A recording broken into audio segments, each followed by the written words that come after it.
Good morning, everyone. Can I ask you, dear colleagues, to take your seats?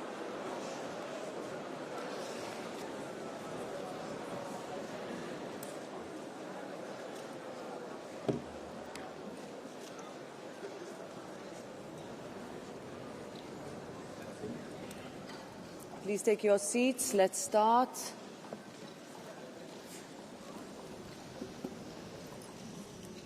I am pleased to welcome the President of the European Commission, Ursula von der Leyen, to the European Parliament for the annual State of the European Union address. Thank you, dear Ursula, for being with us today and for your engagement with this House.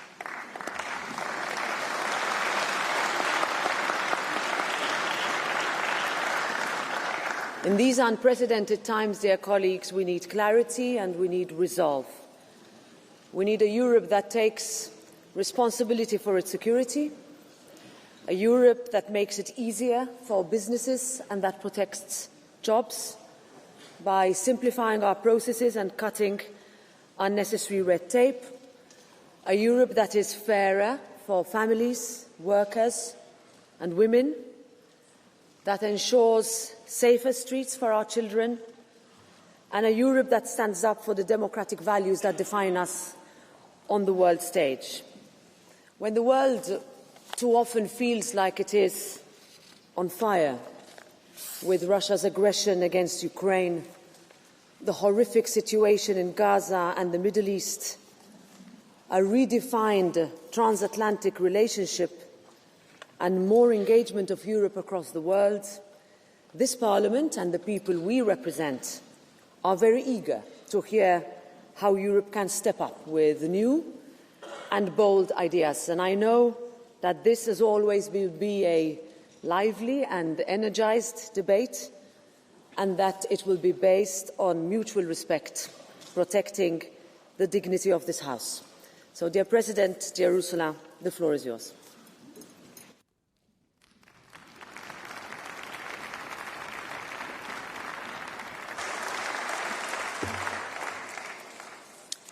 Thank you very much, President Metsola, Minister, honourable members. Europe is in a fight for a continent that is whole and at peace, for a free and independent Europe, a fight for our values and our democracies, a fight for our liberty and our ability to determine our destiny for ourselves. Make no mistake, this is a fight for our future. And I thought long and hard about whether to start this State of the Union address with such a stark appraisal. After all, us Europeans are not used to or comfortable with talking in such terms, because our union is fundamentally a peace project. But the truth is that the world of today is unforgiving, and we cannot varnish over the difficulties that Europeans feel every day. They can feel the ground shift beneath them. They can feel things getting harder, just as they are working harder. They can feel the impact of the global crisis, of the higher cost of living. They feel the speed of change affecting their lives and their careers. And they worry about the endless spiral of events they see on the news, from the devastating scenes in Gaza to the relentless Russian barrage on Ukraine. We simply cannot wait for this storm to pass. This summer showed us that there is simply no room or no time for nostalgia. Battle lines for a new world order based on power are being drawn right now. So yes, Europe must fight for its place in the world, in which many major powers are either ambivalent or openly hostile to Europe, a world of imperial ambitions and imperial wars, a world in which dependencies are ruthlessly weaponized, And it is for all these reasons that a new Europe must emerge.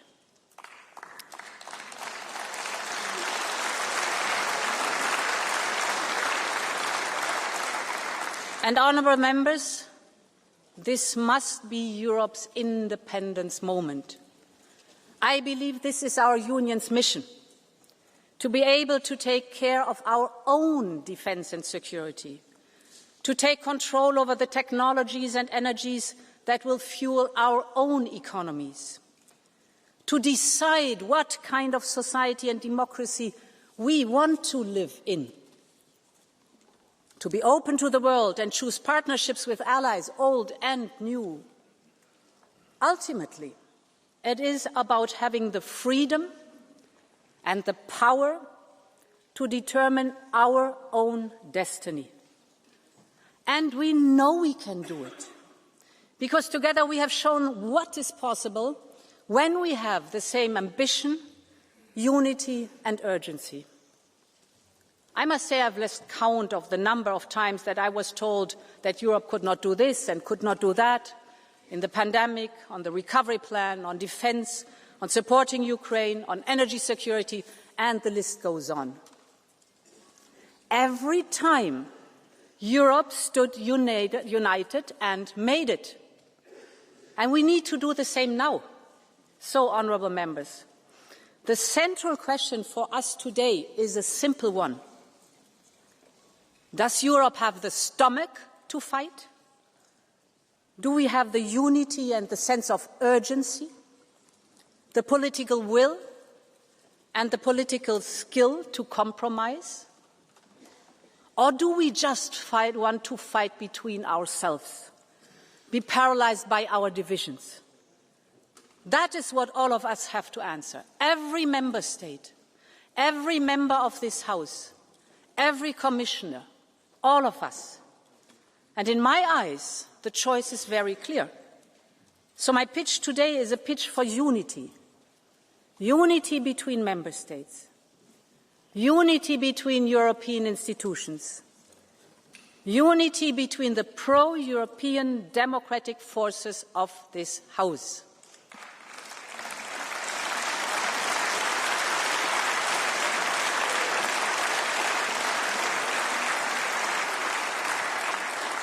I'm here, and the entire college is here, ready to make this happen with you, ready to strengthen the pro-European democratic majority, because it is the only one that can deliver for Europe. Honourable members, freedom and independence are what the people of Ukraine are fighting for every day. People like Sasha and his grandmother. Sasha was only 11 years old when the Russians attacked.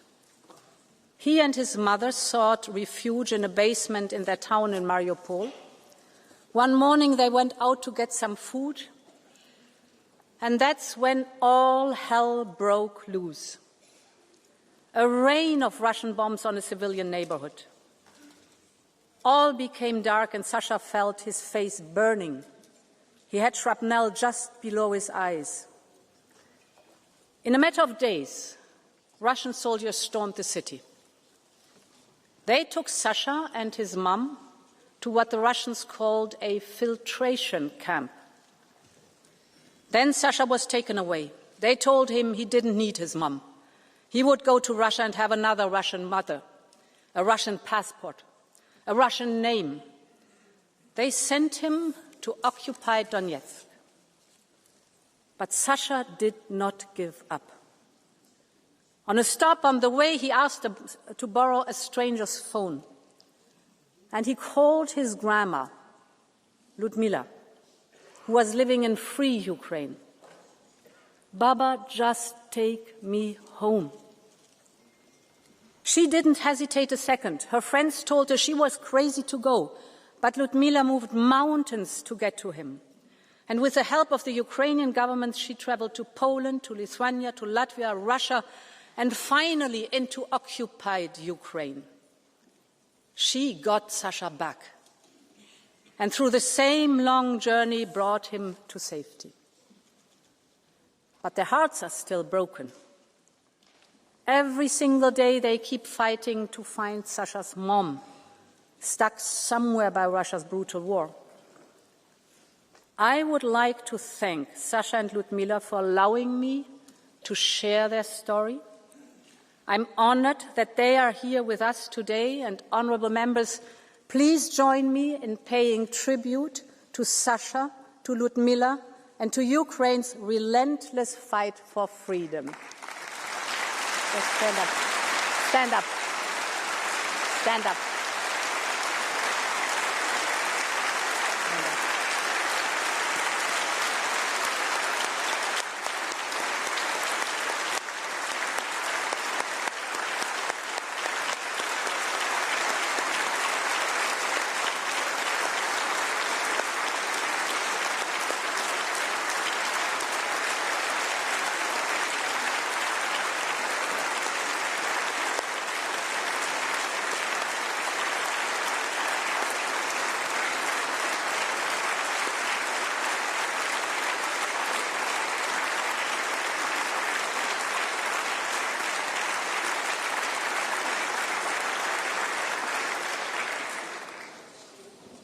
Sadly, Sasha's story is far from unique.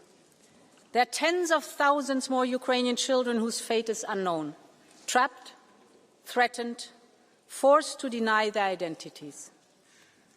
We must do everything in our power to support Ukraine's children.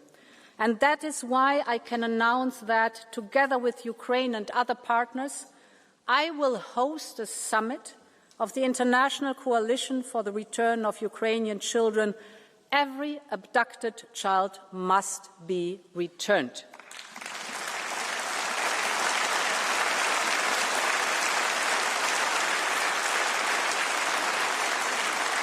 Honourable members, this war needs to end with a just and lasting peace for Ukraine.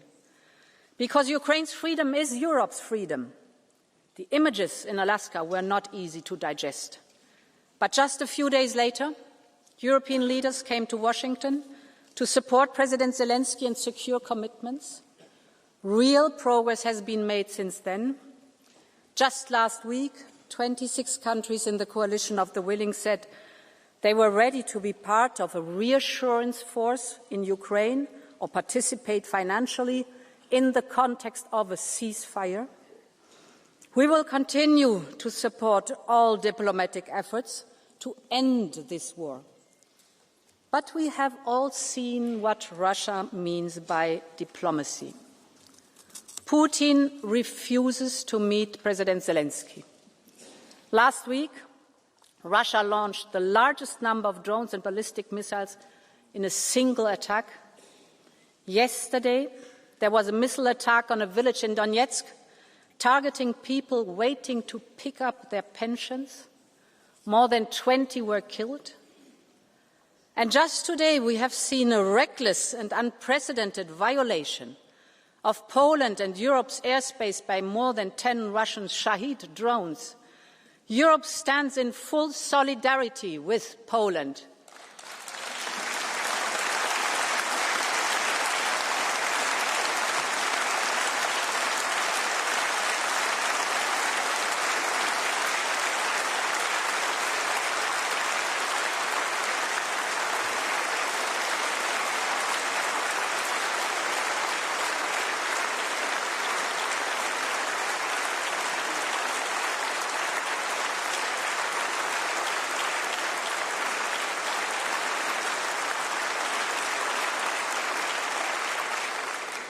Putin's message is clear, and our response must be clear too. We need more pressure on Russia to come to the negotiation table. We need more sanctions. We are now working on the 19th package in coordination with partners. We're particularly looking at phasing out Russian fossil fuels faster. We're looking at the shadow fleet and at third countries. And at the same time, we need more support for Ukraine. No one has contributed as much as Europe. Close to 170 billion euros of military and financial aid so far, and more will be needed. And it should not only be European taxpayers who bear the brunt of this. This is Russia's war, and it is Russia that should pay.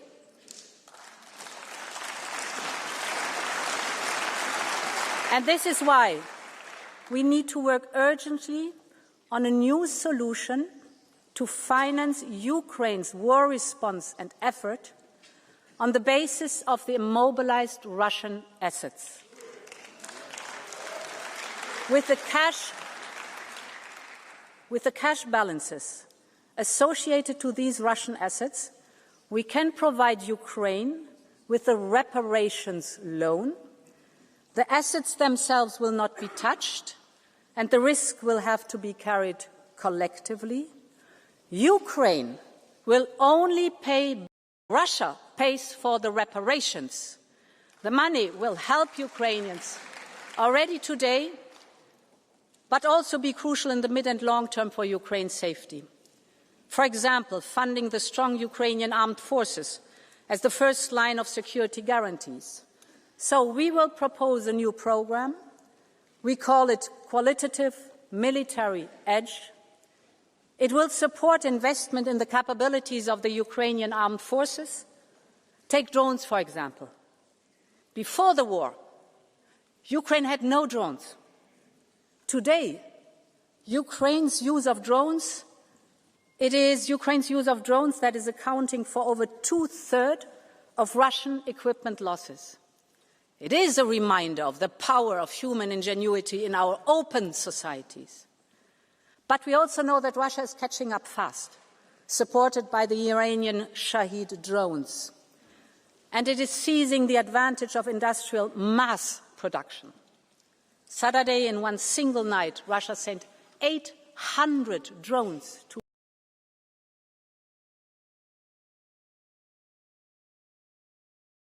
ingenuity helped to open a door for Ukraine's defense, but raw industrial might, on the other side, may threaten to sweep it closed.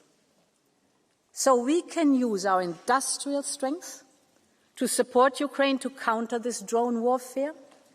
We can help transform Ukrainian ingenuity into battlefield advantage and into joint industrialization. And this is why I can also announce that Europe will front-load 6 billion euros from the ERA loan and enter into a drone alliance with Ukraine. Ukraine has the ingenuity. What it needs now is scale.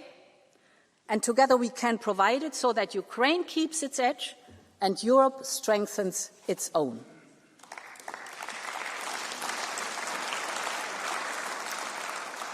Mesdames et Messieurs. Honourable members, Putin's war economy will not stop, even if the war does. That means Europe must be ready to take responsibility for its own security. Of course, NATO will always be essential, but only a strong and credible European defence posture will be able to guarantee our security. We have made historic progress in recent years to build our European Defence Union. Earlier this year, we launched Readiness 2030, which could unlock up to 800 billion euros of defence investment. This includes the SAFE programme that is now ready to provide 150 billion euros for joint procurement. 19 member states have already applied. The programme is already at full capacity. That's good news. We are also working to find a way to grant a bonus to those who support Ukraine or buy Ukrainian equipment. This is emergency financial assistance responding to an urgent need. Last week, I saw this for myself when I visited frontline member states. They know best the threat that Russia poses.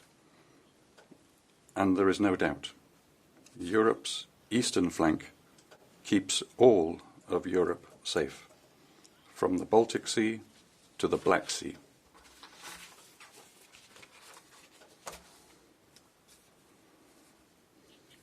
This is why we must invest in supporting it through an Eastern Flank Watch. This means giving Europe independent strategic capabilities. We must invest in real-time space surveillance so that no movement of forces goes unseen. We must heed the call of our Baltic friends and build a drone wall. This is not an abstract ambition. It is the bedrock of credible defence. A European capability developed together, deployed together and sustained together that can respond in real time. One that leaves no ambiguity as to our intentions. Europe will defend every inch of its territory, ladies and gentlemen.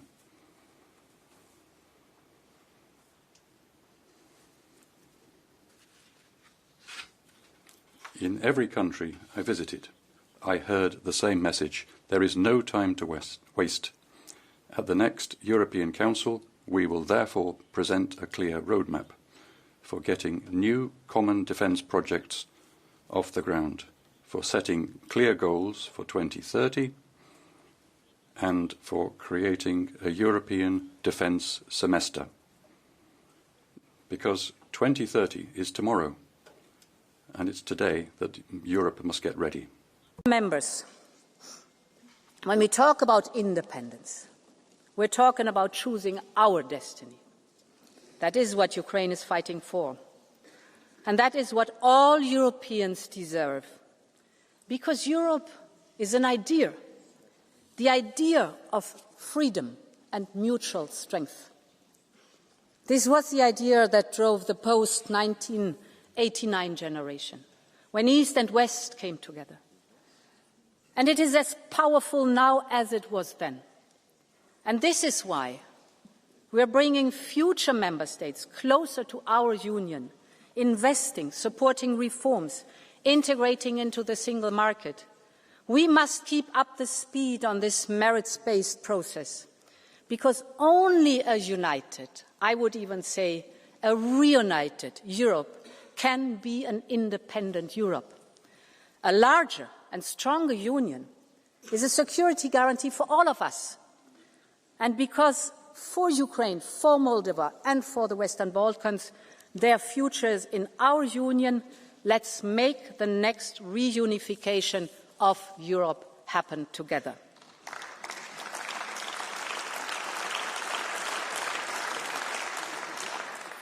Honourable members, what is happening in Gaza has shaken the conscience of the world. People killed while begging for food. Mothers holding lifeless babies. These images are simply catastrophic. So I want to start with a very clear message. Man-made famine can never be a weapon of war. For the sake of the children, for the sake of humanity, this must stop.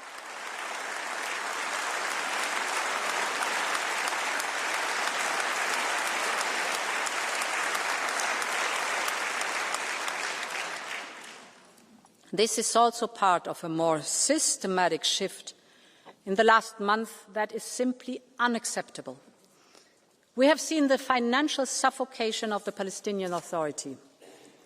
The plans for settlement project in the so-called E1 era, which would easily cut off the occupied West Bank from East Jerusalem. The actions and statements by the most extremist ministers of the Israeli government, which incite violence. All of this points to a clear attempt to undermine the two-state solution, to undermine the vision of a viable Palestinian state, and we must not let this happen.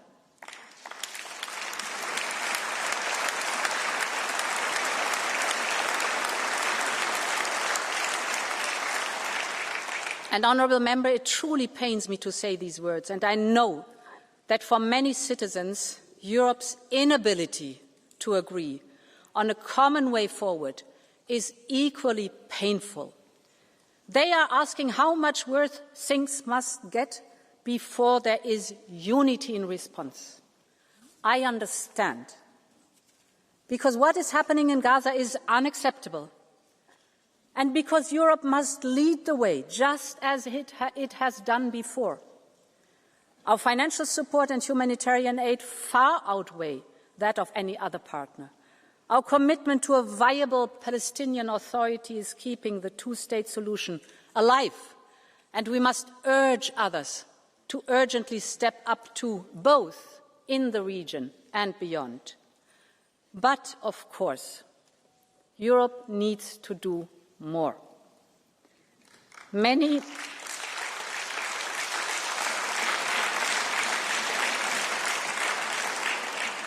member states have moved ahead on their own.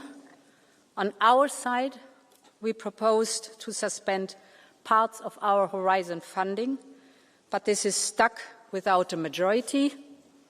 We must overcome this. We cannot afford to be paralyzed.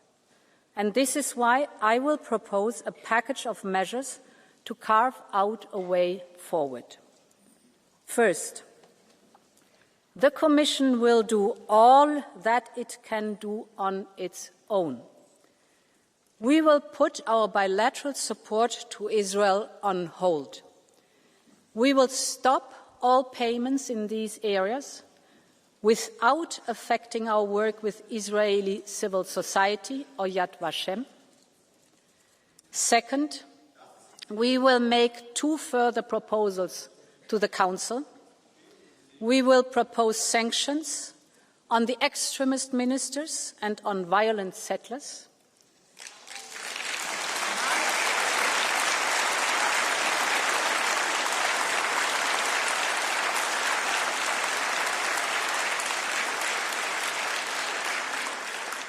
And we will also propose a partial suspension of the association agreement on trade-related matters.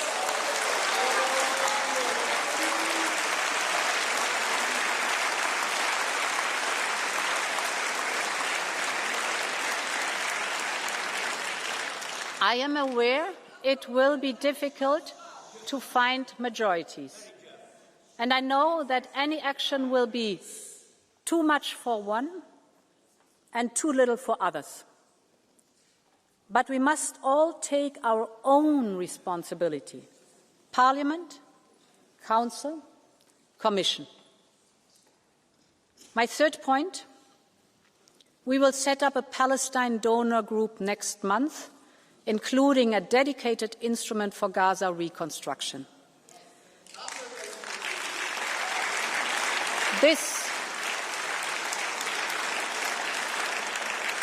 This will be an international effort with regional partners, and it will build on the momentum of the New York conference organised by France and Saudi Arabia. Honourable members, I am a long-standing friend of the people of Israel. I know how much the atrocious attacks on October 7th by Hamas terrorists shook the nation to its core. The hostages have now been held captive by Hamas terrorists for more than 700 days since October 7th. That is 700 days of pain and suffering. There can never be any place for Hamas, neither now nor in future, because they are terrorists who want to destroy Israel. They are also inflicting terror on their own people, keeping their future hostage. Europe's goal has always been the same: real security for Israel and a safe present and future for all Palestinians.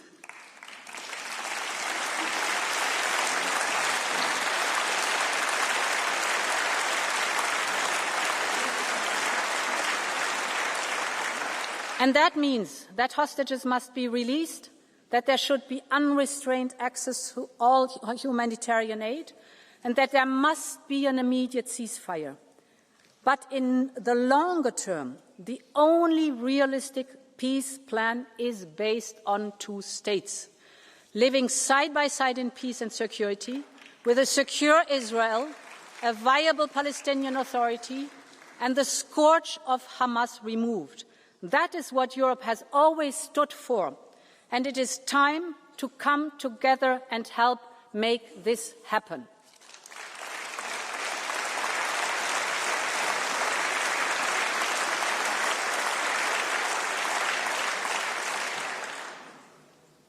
Honourable members, the transition is now hard. I want to speak about competitiveness. I know,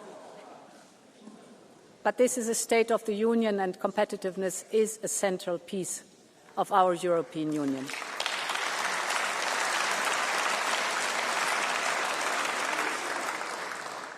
Europe's independence will depend on its ability to compete in today's turbulent times. We have everything it takes to thrive here in Europe, from our single market to our social market economy. But we know the economic and geopolitical headwinds are strong, and I just talked about it. And we have seen how dependency can be used against us. And this is why we will massively invest in digital and clean tech. With more to come in our future competitiveness fund and a doubled horizon, our research and innovation programme, and we are tackling the key bottlenecks identified by the Draghi report. That's from energy to capital, from investment to simplification. We have held strategic dialogues with key industries: cars, chemicals, steel, pharmaceuticals, defence, agriculture. In each sector, the message is the same. To protect jobs, we need to make business in Europe easier.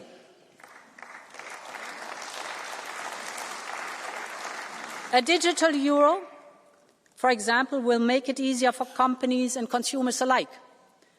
And the omnibuses we have put on the table so far will make a real difference. Less paperwork, less overlaps, less complex rules. Our proposal will cut 8 billion euros per year. 8 billion cut of bureaucratic costs for European companies. And further omnibuses are on their way, for example, on military mobility or on the digital. For innovative companies, we are preparing the so-called 28th regime and speeding up the work on the Savings and Investment Union. Because we have many high-potential startups in key technologies like quantum, AI and biotech, but as they grow, the limited availability of risk capital forces them to turn to foreign investors. And this is wealth and jobs going elsewhere. And it jeopardizes our tax sovereignty. This is why the Commission will partner with private investors on a multi-billion euro Scale-up Europe fund. It will help make major investments in young, fast-growing companies in critical tech areas, because we want the best of Europe to choose Europe. And, honourable members, our greatest asset is the single market. But we all know it remains unfinished. The IMF estimates that the internal barriers within the single market are equivalent to a 45% tariff on goods and even a 100% tariff on services. Just think of what we are missing out on. And as underscored by the latter report, the single market remains incomplete, mostly in 3 domains: finance, energy and telecommunications. So we need clear political deadlines.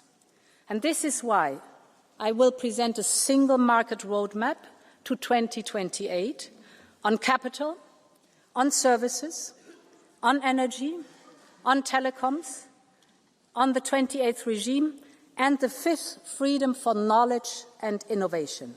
Because we all know the old saying, only what gets measured gets done.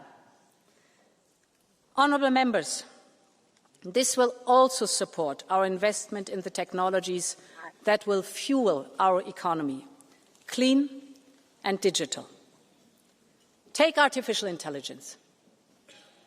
A European AI is essential for our future independence. It will help power our industry and our societies, be it healthcare or be it defence, you name it. So, we will focus on the first key building blocks. That's from the Cloud and AI Development Act to the Quantum Sandbox. We are massively investing in the European AI gigafactories because these gigafactories support our innovative startups so that these startups can train, develop and deploy their models, their next generation AI models in these gigafactories. And when we called on the private sector to join forces with us, the response was overwhelming. Later today, I will meet CEOs from some of the largest European tech companies. They will hand over their European AI and tech declaration, and this is their commitment to invest in Europe's tech sovereignty, and I'm absolutely grateful for that. This is the way it should go in the European Union. And we must also take the same approach on clean tech, from steel to batteries. Europe's clean tech sector must stay in Europe, and we have to take urgent action. With the Clean Industrial Deal, we have identified the main hurdles that slow down these sectors. So now we need to speed up with the implementation, because investors, of course, want to know that if they invest, there will be a demand for clean European products on the other hand. And this is why lead markets must be at the heart of our action, to spark a virtuous cycle where both supply and demand go up and prices go down. On the supply side, we will launch a battery booster package. This will put 1.8 billion euros up for equity to boost production in Europe. You know that batteries are key enablers of other clean tech, especially electric vehicles. So this goes to the heart of our economic independence. On the demand side, we must urgently drive demand for European industrial leadership in clean tech. And this is why we will introduce a Made in Europe criteria in public procurement.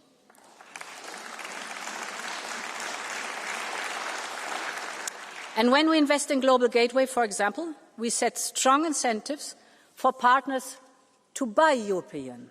I'm convinced the future of clean tech will continue to be made in Europe.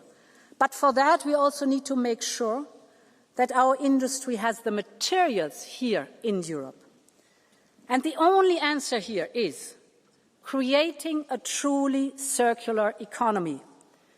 So, we must move fast on the Circular Economy Act and move ahead in those sectors that are ready. And finally, we need to keep the speed. So the Commission will propose an Industrial Accelerator Act for the key strategic sectors and technologies. In sum, when it comes to digital and clean tech, we have to be faster, smarter, and we have to be more European.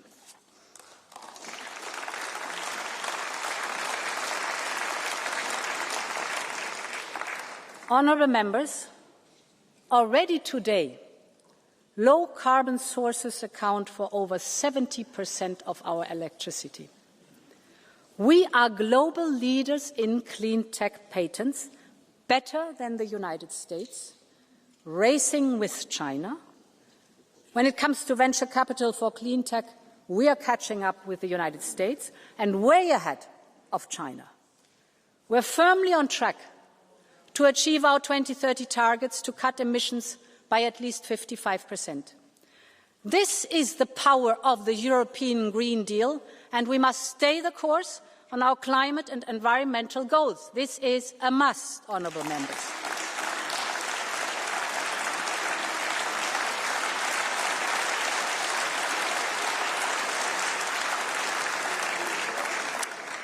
And the science is very clear. And the economic and security case is equally compelling. In fact, This transformation is central to our push for independence because it reduces our energy dependency, because circular production limits our strategic dependencies, and because it creates front-runner industries that can export the solutions to others. When I speak to the Global South, from Africa to India to the Central Asia, they are looking for solutions. These are rapidly evolving markets, and the jury is still out for who will dominate these markets of the future. We are the ones who can meet the growing demand for solutions, but it's not a given. And this is why the Commission proposed the 2040 targets, 10 years after the Paris Agreement. I know that many people are concerned about the scale of what is needed and what is ahead. And that is why the transition must support people, it must strengthen industry. This also means massive boosting of public and private investment, creating lead markets for circular and clean products. That delivers jobs and that delivers investment in Europe. Ensuring a just transition for all, for example, with a social climate fund, and securing the global level playing field, notably by promoting carbon pricing. Europe must protect its industries. They are doing the right thing to decarbonize, and they should be rewarded and incentivized. We otherwise risk relying again on imports to Europe, imports for the steel that our car makers need, or imports for the fertilizer that our farmers need. And that means we would be at the mercy of price, volume and quality that others are willing and able to provide. Take steel and other metals. Global overcapacity is squeezing margins and leaving little incentives to pay a clean premium. So this makes it harder for Europe's steel industry to invest in decarbonisation. That is why the Commission will propose a new long-term trade instrument to succeed the expiring steel safeguards. Europe will always remain open. We like competition, but we will always protect our industry from unfair competition.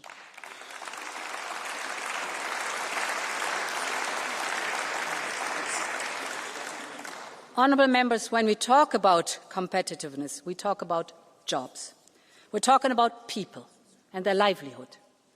So the bottom line is that workers must be empowered if we are to have a competitive economy.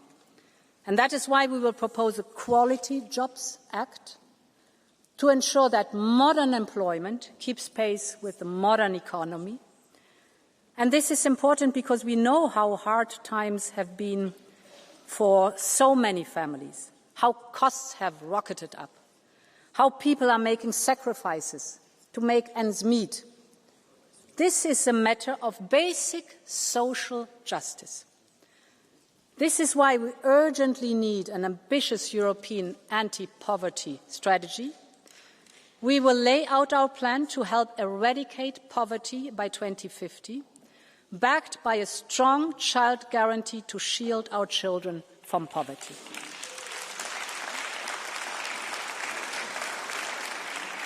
And we will also put forward a series of packages on affordability and the cost of living. Allow me to give you 4 telling examples. The first is energy. When the energy costs rise, it is not just a number on the bill. It is every single part of people's life that is affected. So at the height of the energy crisis in the last years, Europe acted. And thanks to that common effort, we quickly managed to stabilize prices and secure supply. We are now on the path to energy independence. But energy bills are still a real source of anxiety for millions of Europeans, and costs are still structurally too high for industry. We know what drove prices up. That was dependency on Russian fossil fuels. So it's time to get rid of dirty Russian fossil fuels completely.